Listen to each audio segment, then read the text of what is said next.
I'm Catherine Behringer, Director of Appraisal and Description at the Maryland State Archives, and also the co-chair of the COSA SERI Education and Programming Subcommittee.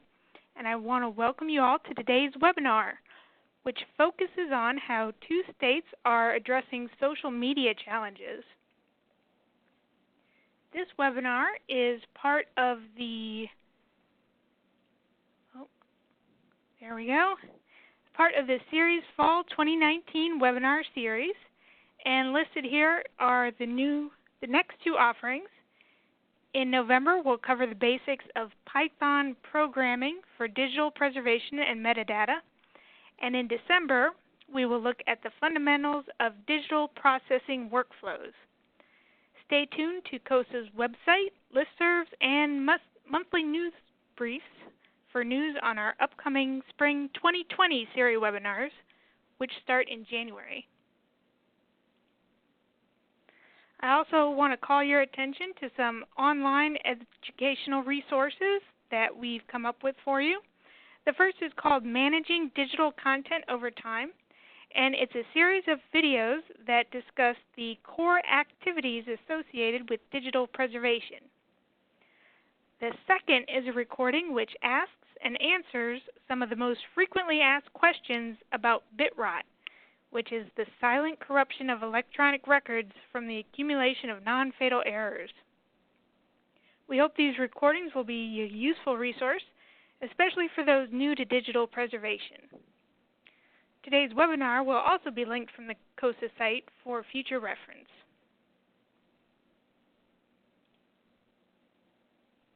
And speaking of today's webinar, let's get back to the topic at hand.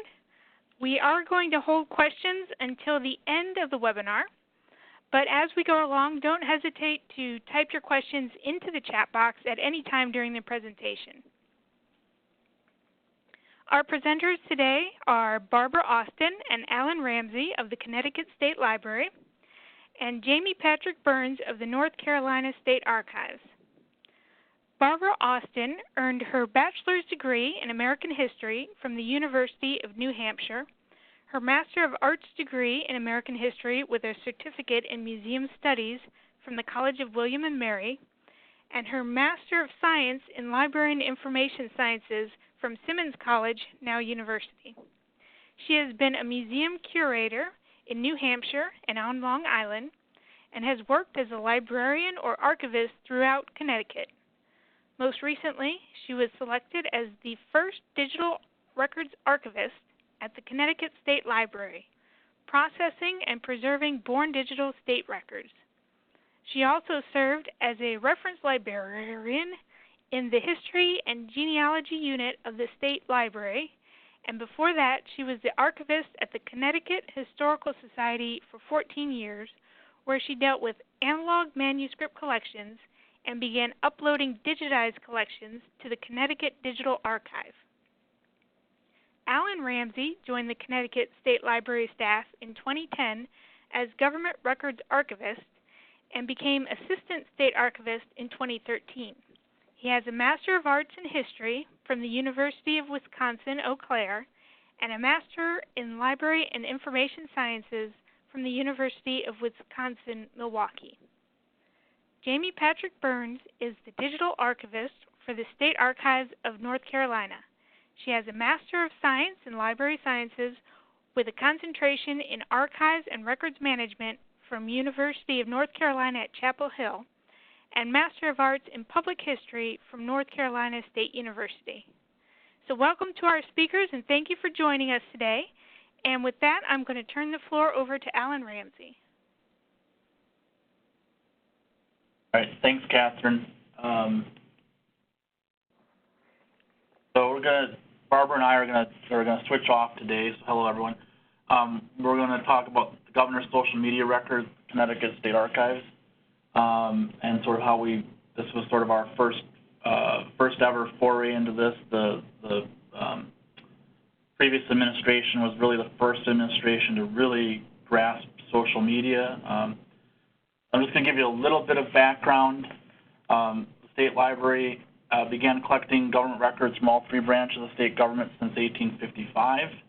In 1909, the General Assembly made the state archives, the state library, the official state archives, and since then we've existed. I should also mention that the state library is also the records management program for the executive branch and the quasi-public and the towns in Connecticut. So we work very closely with our public records colleagues.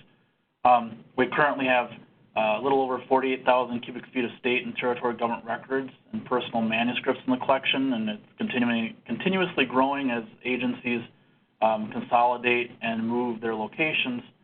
The mission of the state library is to preserve and make accessible the records of Connecticut's history and heritage. The state archives fulfills this by appraising, acquiring, preserving, and organizing state government records from all three branches. Thankfully, the judicial and legislative branch from time to time do send us their records to preserve. We administer and acquire appropriate archival collections of local governments, usually when there's not enough space or they can't preserve them properly. We really stress localities to keep their records local if they can, but sometimes that's not feasible. And we also take in non-government records pertaining to the history and heritage of Connecticut, but we don't actively seek out collections, but often it's more of the phone call or email saying, hey, I want to donate this collection, and we have a collection policy that helps guide us on those decisions. So to talk a little bit about how we started preparing for the transition. So in early 2018 or late 2017, the previous governor, Daniel P. Malloy, decided he was not going to run for another term. He was in office for 2 terms, and so that got us started thinking about the transition, things we got to do. And so what we typically traditionally have done in previous transitions is about 6 to 8 months before the governor leaves office and the lieutenant governor leaves office, is we reach out to the staff, and they often beat us to it by reaching out to us. So in July, I really started beginning to think about how we were going to handle the social media accounts. I'd already sort of researched what others in the field were doing from various conferences such as Best Practices Exchange and the annual meeting of COSTA and SAA, kind of attending sessions and other trainings that kind of helped provide some background of what was being done out there.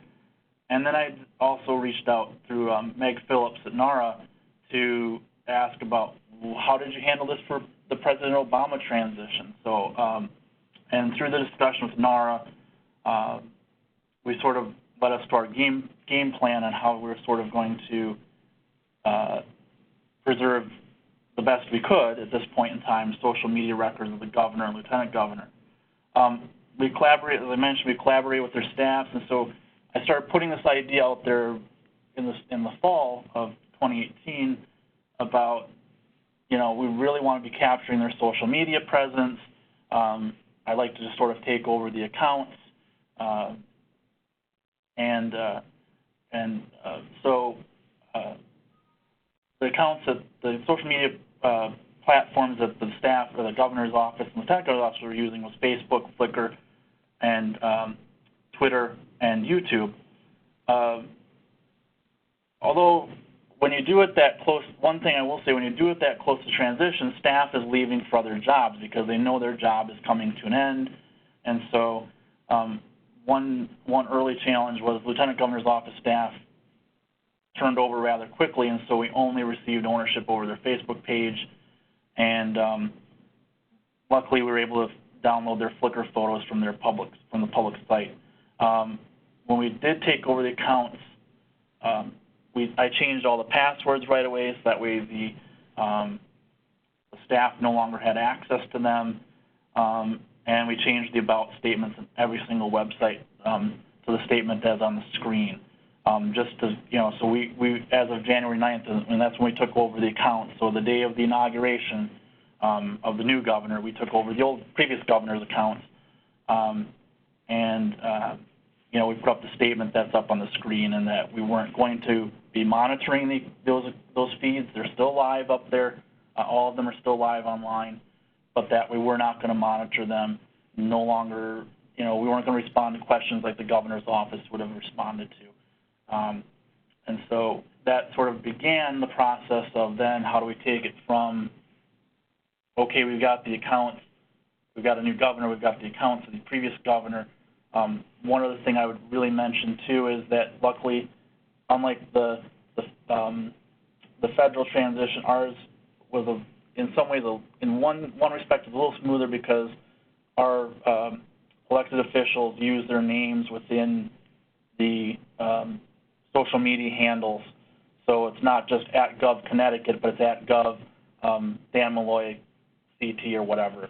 So that helped by not having to try, you know, so the new administration wouldn't necessarily want the previous, like at Gov or at Lieutenant Governor. So with that, I'm going to pass it to Barbara, who will talk about the FLICKR process.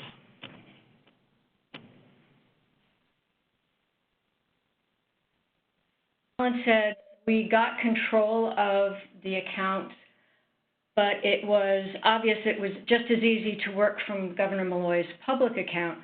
But speed was of the essence because we learned that FLICKR was changing its terms of participation, and you were only allowed 1,000 images unless you joined the more expensive pay-as-you-go system. So I was under the gun to get these things off of FLICKR and into our digital repository. I don't use FLICKR, so this was new to me, and I found that there were a whole bunch of albums on his FLICKR account. And I thought, oh, great, you know, we've got this module that we use in our Connecticut Digital Archive called a book module, and an album is a book. And that would mean I could create one set of metadata for an entire album, and I didn't have to do each and every image in there, which was a daunting. Where am I going? There we go. All right, here's a picture of his FLICKR site. It looks like, I suppose, everybody else's. Along the bottom, you can see that there are albums that were available. You can see that each one tells me how many views or how many images there are. So if you hover over the image, there's a white arrow, a down-facing arrow, and you just click on that, and you tell it you want to download it, you tell it where you want it to go, and magically the images appear. But I found out, to my great dismay, that if there was not a nice short name for a file, like a picture name that somebody on his staff had given it, it took the entire caption as the file name. And as you can see in the middle there were some file names that were just so long that I couldn't open the file. And I ended up having to go back and download them individually, where I would get a number that was more reasonable, or a file name that was more reasonable, and I could ingest it then. So I went to each album and eventually to each photograph, and I copied all of the description information there, the headline, the description if there was one, the type of camera, if there were any comments that someone had put onto the image or the album, and then created the metadata from that. Then it was uploaded into the Connecticut Digital Archive, and here's one of the images that I did download.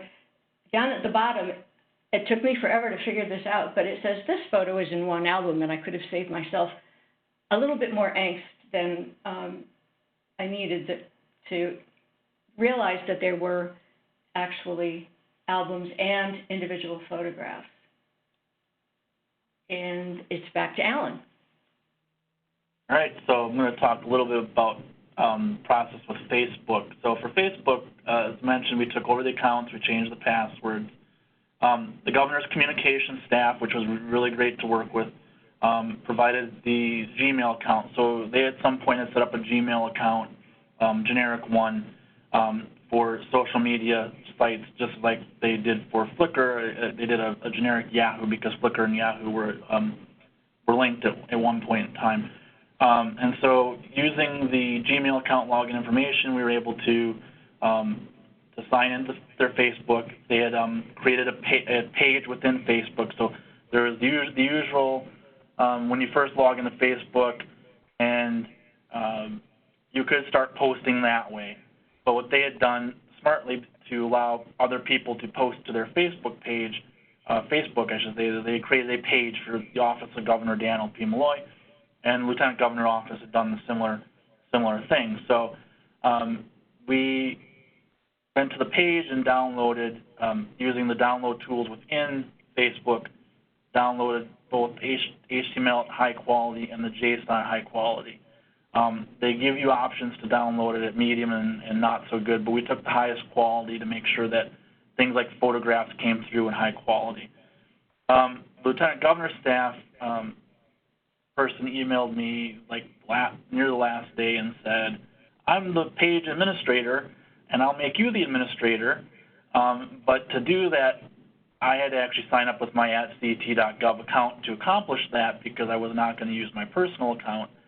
And so I had to create a new Facebook account, which I don't use except for this, and then I was able to revoke his access as the administrator. So I took over that, and then again we were able to log in. Barbara was able to log in and download the account information from both sites, and then they're preserved in the digital archive as a what we call a binary file, which means it's just the zeros and ones. There's no other things that will be done with that data. There's no way to view it in the digital archive without downloading it, but it's there for anybody to look at and to use it if they want to do more of a data mining type thing. Again, the Facebook pages themselves still exist sort of live on Facebook.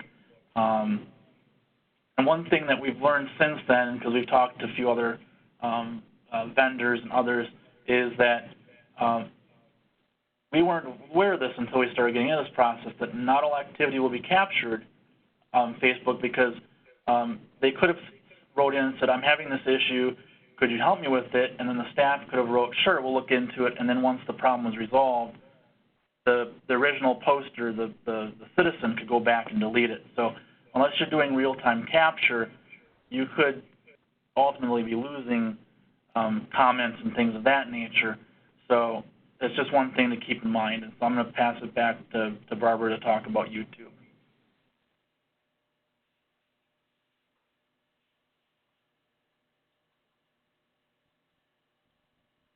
All right. Alan, again, changed the password on the YouTube account. And I did a lot of research. Our IT obviously is very nervous about anything that's a free software, but I found this 4K video downloader that is actually recommended by YouTube, and I used that to download each video that was on the governor's site. One issue that we ran into was that the bulk of them were from the local news stations. I called the communications staff over at the governor's office and I said, gee, do you suppose you have some sort of agreement with these stations that you can post these onto your YouTube? And I was told, no, we don't have anything like that. There's just this understanding. So in order to cover ourselves, we have in the right statement that this is for educational use only, and it is still under copyright. So that was a learning experience. What you do with this 4K video downloader is simply go to the video you want to download, click on the green button that has the plus sign on it, and tell it where you want it to go, and it downloads. And I created the metadata again in mods for each of the videos. I included such things as radio and television station, the reporters and anchors, and I probably put in more metadata than I needed to, but this was my first attempt, and I thought I would err on the side of too much. And here's one of the YouTubes that does not have copyright. It's a really neat machine that throws ties, railroad ties under the railroad lines real quickly. It was really cool. But this is one of many, and I took the caption, as you can see at the bottom there, and used that as my metadata, and took the timestamp as well as the extent of that thing. And we're back to Alan. Do you want to mention one thing, Barbara, about, because I noticed this when I first went on YouTube, that sometimes there are videos that aren't really public and you got to kind of look for them? Oh. All right. Well, sometimes it appears, because when you look at a channel, one thing we noticed, a YouTube channel, sometimes not everything is displayed and you kind of got to hunt for it. And then sometimes on the back end, like I think the snowplow ones were not public, but they were still in the YouTube account. So you kind of just got to be aware of that when you're kind of looking at a YouTube channel, that some things might not have been made public, but that they still exist uploaded. So I just wanted to point that out. Twitter, so for Twitter, the staff provided, again, the Gmail account, which they linked to their Twitter account to sign in. And then I changed the password after I changed the about statement, or they had actually changed the about statement to what we wanted. So I changed the password because I didn't want them to be posting anything, you know, at that January 9th, the day of the inauguration of the new governor. And I thought, well, okay, I got the login settled, and then we'll come back in a day or two and download the files.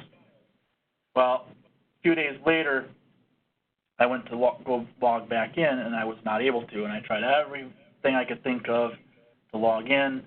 I then put in a ticket to Twitter support, but that went nowhere. They said, oh, you know, do you have your phone that was connected to this account? And I'm like, well, no.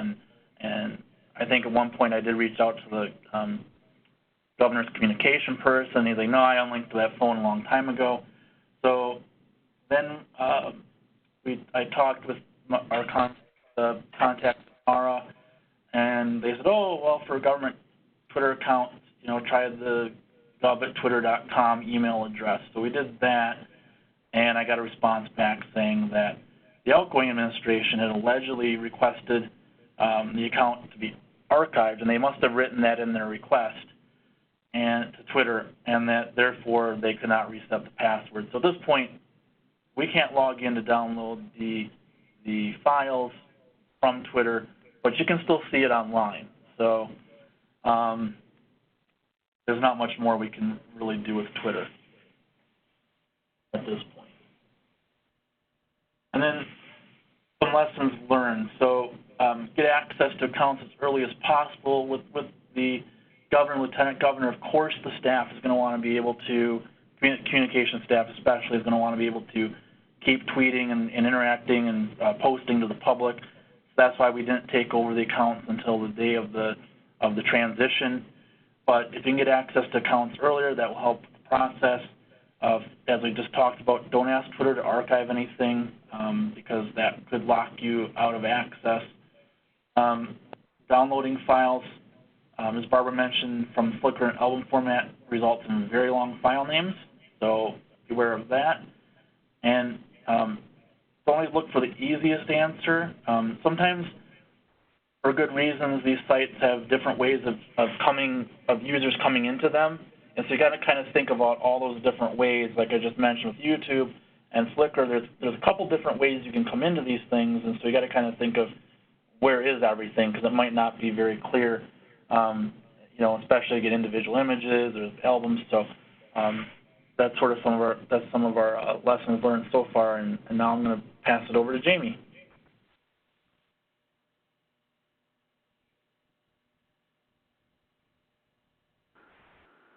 All right. Thank you, Alan and Barbara, and good afternoon to everyone. I'm glad to be here, and it's good to hear about how Connecticut has handled social media. Now I'll speak to you a little bit about North Carolina and how we are dealing with social media as public records. There's my slide. All right, so just a quick overview of where we're going. I'm going to touch on public records law, which directs our collection of social media. I'm sure it's familiar to all of you, either North Carolina's law or your own public records law, so I'll be quick. Then I'll talk about what I call kind of our two-pronged approach to social media. First, there's the policies and documentation that we use to advise state agencies on their social media usage. And then I'll talk about our web archiving program and how we actually collect and preserve social media records.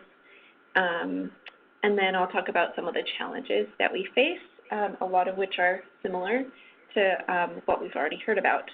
And kind of my main takeaway or my main point is the old idea that an ounce of prevention is worth a pound of cure, being proactive, and this is something that Alan just talked about, being proactive with social media archiving. If you have guidelines and policies for state agencies, that can really help mitigate problems in the future. If you can think through some of the issues and either prevent them ahead of time or, you know, challenges always come up. There's no way to deal with everything ahead of time, but if you have some kind of documentation and workflows, you can always update that for future use. So here we go. So the public records law in North Carolina is General Statute 132 that gives us our mandate as a state government repository as the state archives to collect government records and provide records management guidance for agencies, and this includes archiving social media. We have the obligation to preserve state government records regardless of format and make them accessible. And we have a pretty broad definition of public record. All documentary material, regardless of physical form or characteristics, made or received pursuant to law or ordinance in connection with the transaction of public business by any agency of North Carolina government. And for more and more state agencies, those records include social media.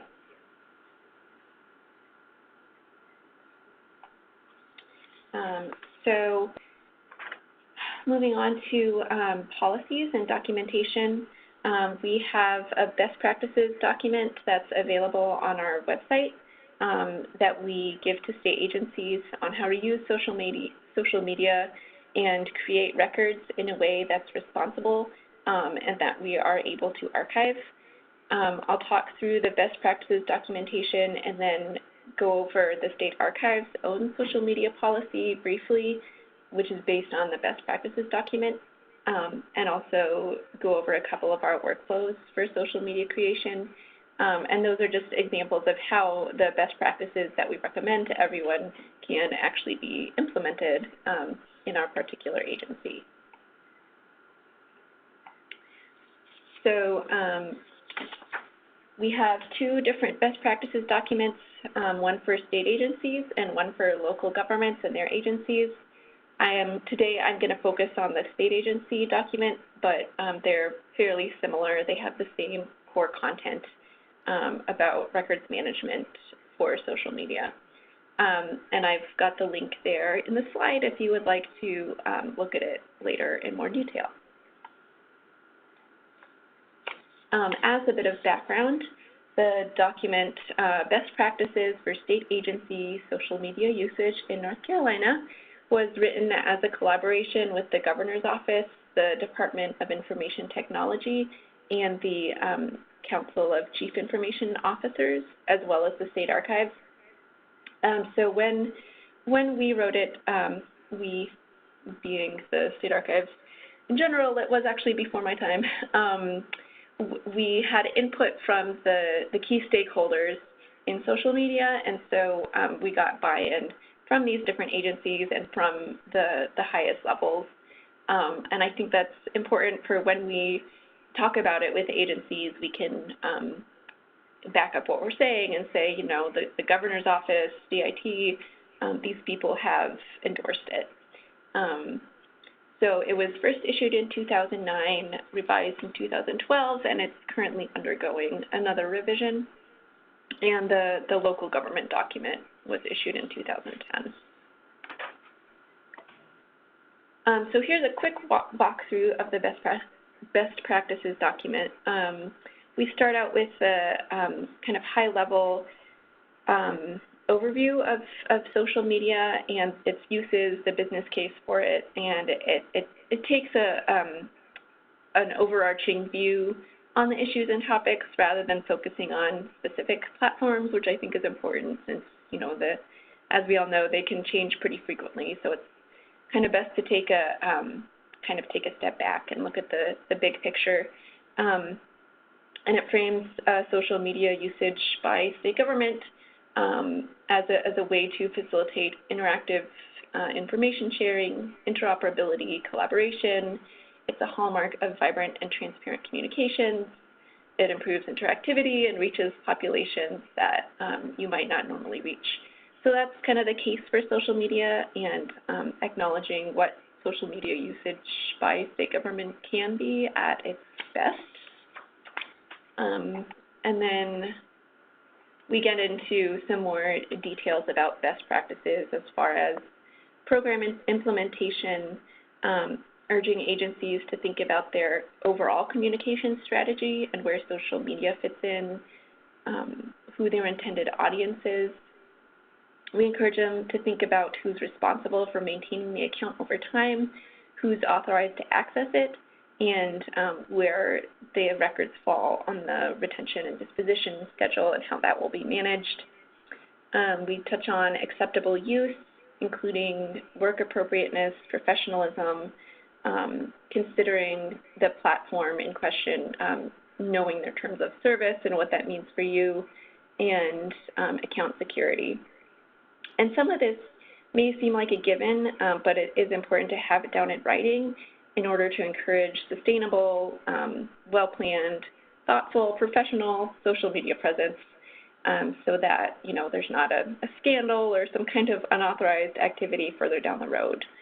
And one example of what we're trying to avoid with this kind of best practices document, I was at a municipal government records workshop with a records analyst, and a participant came up to us. He was in the communications office, and he said he was wanting to encourage city employees to use their personal Twitter accounts to promote work events and activities and to add a more personal touch or something like that to the city's brand.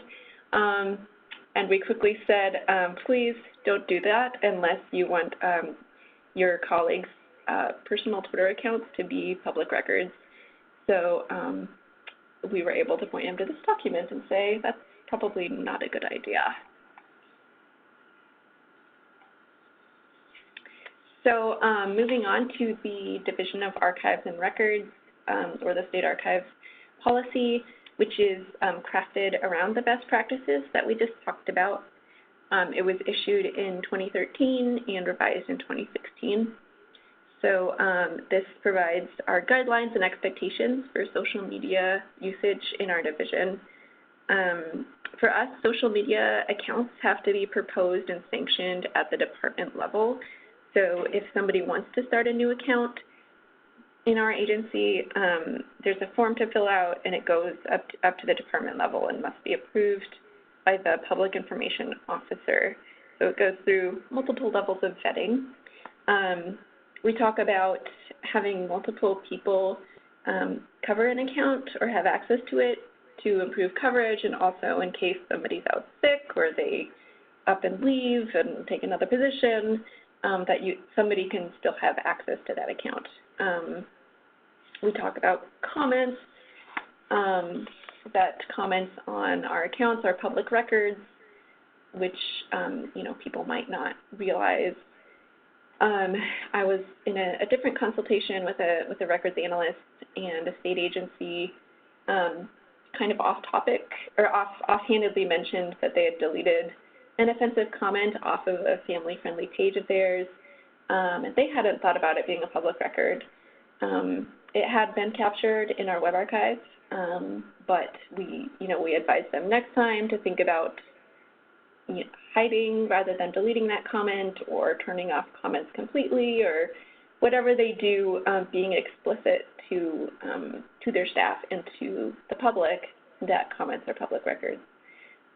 So for us, for our accounts, we treat them like other constituent communication.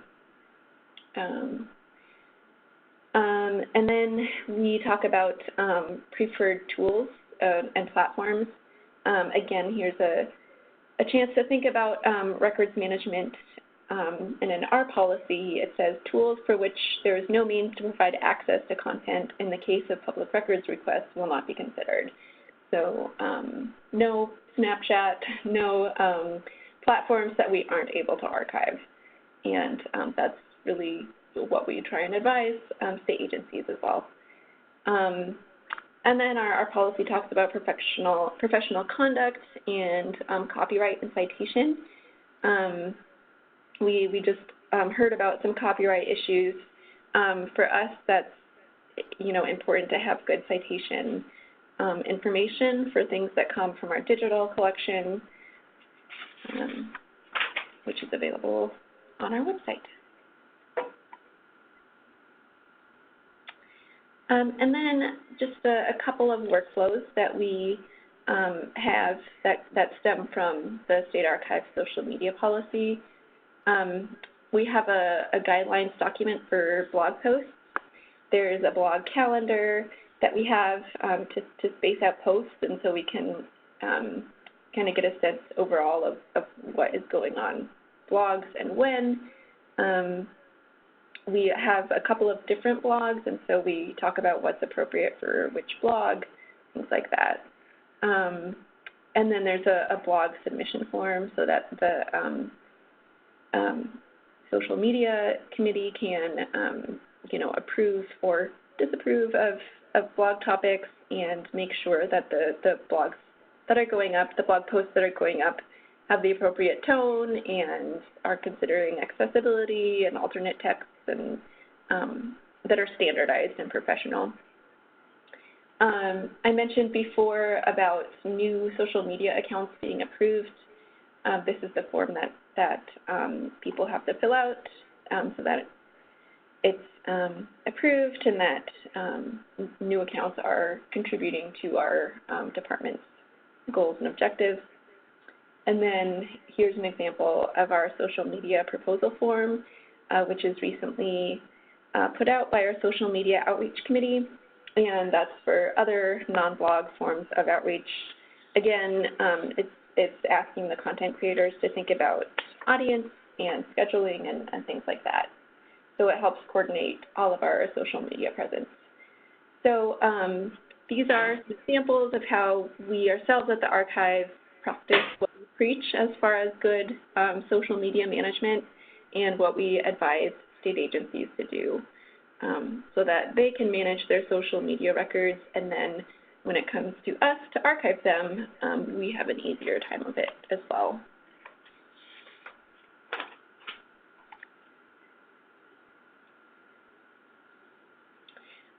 So now I'm going to move on and talk about the second part of our social media approach, the actual archiving of and methodology of archiving social media. So most of our records retention scheduling is format agnostic and based on the content of the records rather than the format, but we handle collection of websites and social media at a more aggregate format-based level. So at the State Archives of North Carolina, we collaborate with the State Library on our web archiving program. We work very closely with them to collect state agency websites and social media. The divide is kind of that we collect records and they collect publications, but websites are kind of a mix of both, so it makes sense to do our preservation together. We use two web harvesting tools, Archivist from the Internet Archive and Archive Social. And I'll talk a little bit about each. So Archivist, we started archiving with Archivist in 2006, and by now we have almost 25 terabytes of web data that we've crawled through them. We archive both the agency websites and social media here. We crawl sites about every 2 months and do quality control for each crawl. And we have around, I think it's a little under 700 active URL feeds being archived at this point, and another several hundred inactive feeds as URLs have changed or updated or become obsolete over time, and we deactivate them.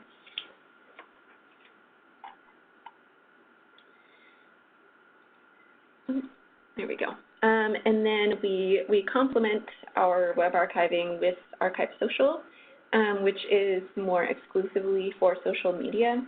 And we began using Archive Social in 2012. For Archive Social, we have a much narrower scope.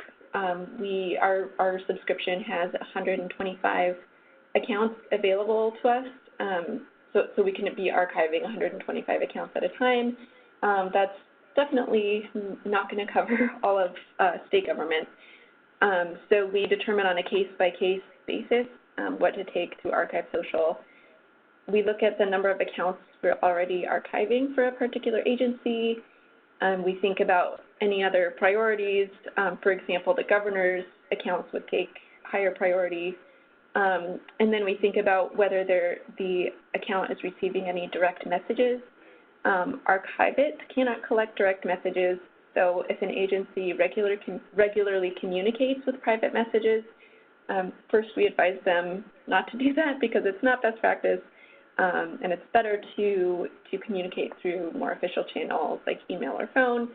But we know that it happens, or that people will, send unsolicited messages with private content or something like that. So if we know that an agency is getting direct messages, we'll put it in Archive Social. And we try for no more than 3 to 5 accounts per agency.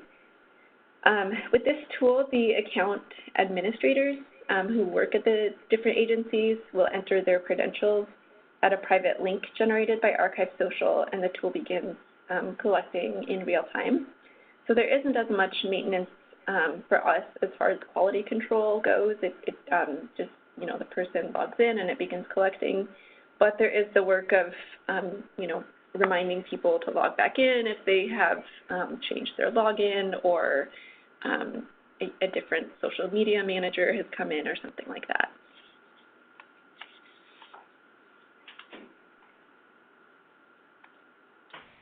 So that's a quick overview of our documentation and of our social media harvesting tools.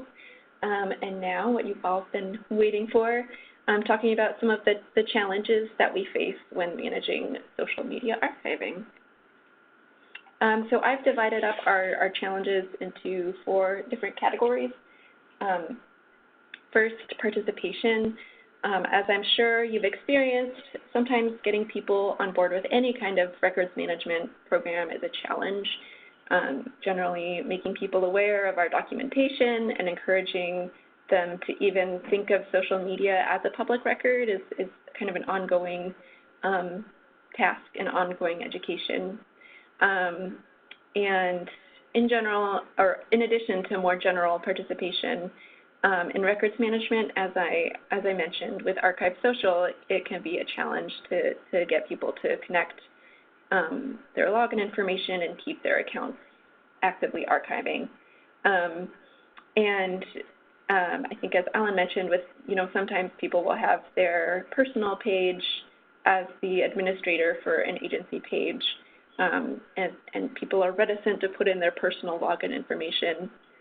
Although, we can assure them, and Archive Social assures them, that their personal information is not collected.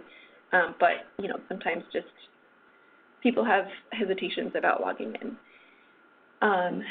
The next challenge is copyright. In the age of massive online access, copyright of archival materials is more of an issue than it has traditionally been, with things easily scanned or photographed and available online. For public records, in general, the copyright is mostly clear, but as we've all seen, I'm sure, sometimes copyrighted material creeps in, and with special collections, copyright can also be an issue. it's important to address copyright and citation standards in social media guidelines, and we had a case where a state agency had put an individual's images up. I suppose they hadn't realized that the copyright belonged to that person, and that person asked them to take the images down, and they complied, but then the person went above and beyond and looked in Internet Archive and found old instances that had been archived of their images. So we had to work with the Internet Archive and ask them to remove those images from the index. So it was a lot more behind the scenes than we would have anticipated. And so I guess, you know, with whatever social media archiving technique you choose, you'll have to possibly figure out copyright issues because they do happen. Next is privacy, and that's another issue that's magnified by the internet, as we all know. Somebody who writes an inflammatory letter to the governor probably doesn't expect it to be removed from the governor's correspondence, and they might, you know, forget that they ever wrote it. But if they write a tweet or a Facebook comment that they later regret, they will probably want to delete it.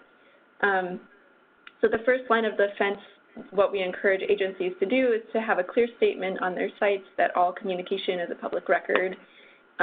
They might consider turning off the comment functionality when they start a new site so that they're not discriminating in moderating. They just don't allow comments. That's a choice that they could make.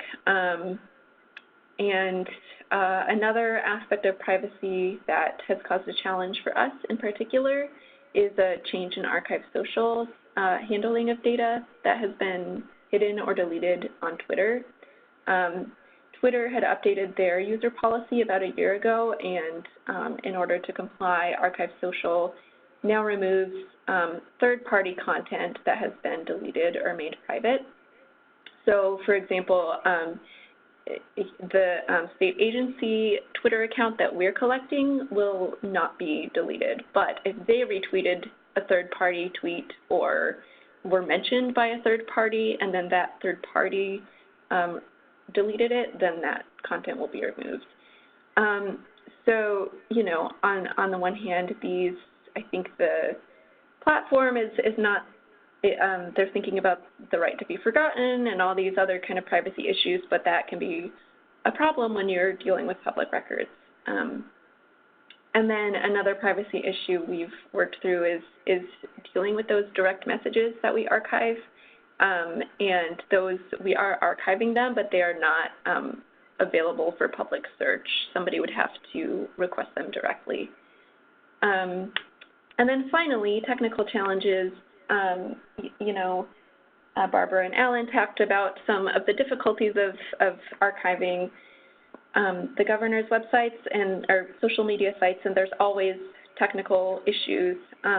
With Archivist, we do a lot of quality control, and it sometimes feels like a whack-a-mole of, you know, you get something figured out and then the platform changes their code and it doesn't work anymore and things like that.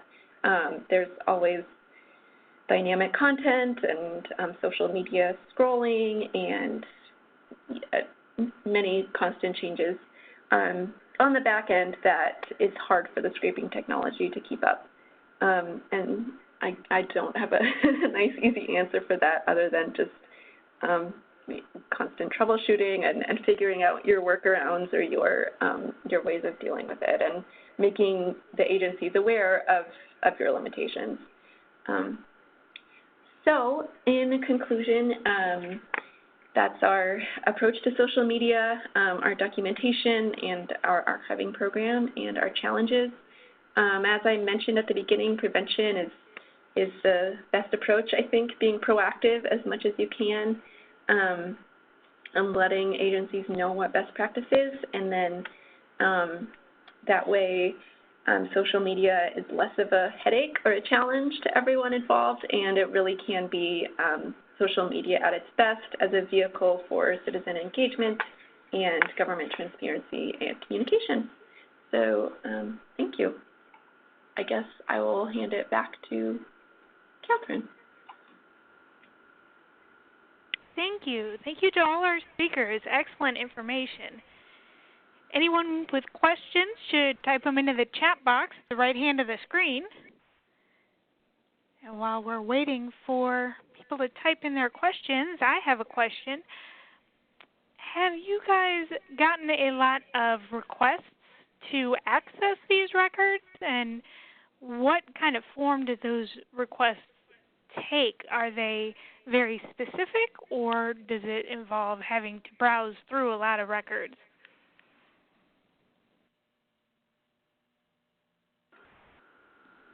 This is Jamie. So we are lucky in that with Archivist and with Archive Social, we've got our web archives are available online. And so people can just go in and do searches as they want to. I would have to think about any, like as I mentioned, direct messages, people would have to make a specific request. I'm trying to think of any examples of specific requests we've received, and I'll let you know if I think of any, but it's kind of the easy way out, I guess, in that a lot of it's just available to search online. It's nice to be able to direct people to the website. Yeah, exactly. Well, and the Connecticut Digital Archive is also public interface, and I haven't received any direct requests for information that we have up there. It's a bit of a clunky search function, but it is searchable, and I can monitor how many hits there are, but I have to be careful because sometimes it's me going in and fixing the metadata. And for the Connecticut Search Online, is that an interface that you built yourself, or is that a product that you purchased? We are part of this, well, we are partners with the University of Connecticut. They are hosting the instance. This is an Islandora Fedora system, and we have not done anything to create our own channel there or fix the interface because we're too busy trying to catch up with everything else, I'm afraid. There are plans, I believe, in the works to improve the interface, but I don't know where that is either. And is Connecticut archiving its own social media, or is it right now just the governor's office? Right now it's the governor's office.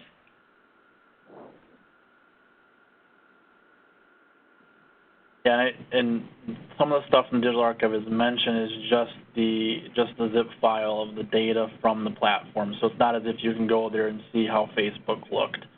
For that, you'd actually have to go to the Facebook or the Twitter pages and see them as they are, because they're still up, so they're still available. But there's no interface per se in the digital archive to see them how they were natively.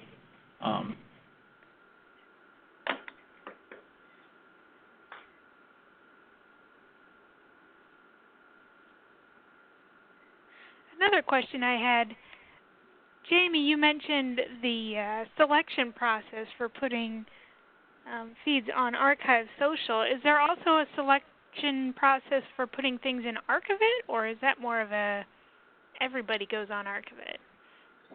Yeah, at this point, it's more of just everybody goes on. Yeah, I don't know. We have, since we've been, I guess, doing it for so long, we have a fairly good handle on like the data budget and how much it'll take. Yeah, I'm not. We don't like necessarily go out and proactively search out everything, but like as agencies are in touch with their records analysts, and the records analysts may mention it to them, or they realize that it's a thing that we offer, and they will send us the URLs to put in.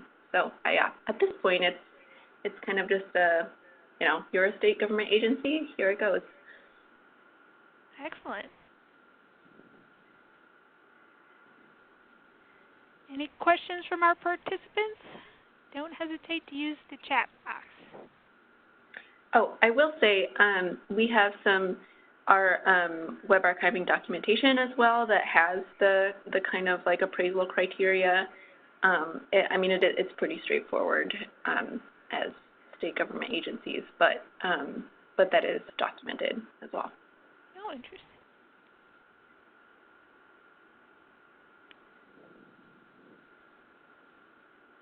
And is the North Carolina State Archives archiving its own social media, I assume?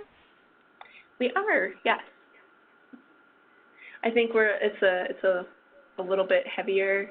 Like if you look in Archive Social or whatever, it's like, oh yes, we have most of our accounts, probably more ours than, or like percentage-wise than some other agencies who might not be as aware of what we do. But I guess that's a good thing that we're there and archiving our own thing.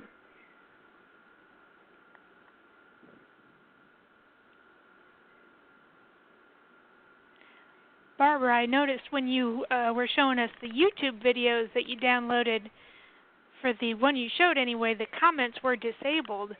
Is that standard for the YouTube videos, or did some of them have comments? And if so, were you able to capture those as well? There were some with comments, and I was able to capture them, yes. Some of them weren't very nice. Oh my! So you can't be a censor, but I did capture the very few that were there. I think he got more feedback actually from his FLICKR account than he did from the YouTube.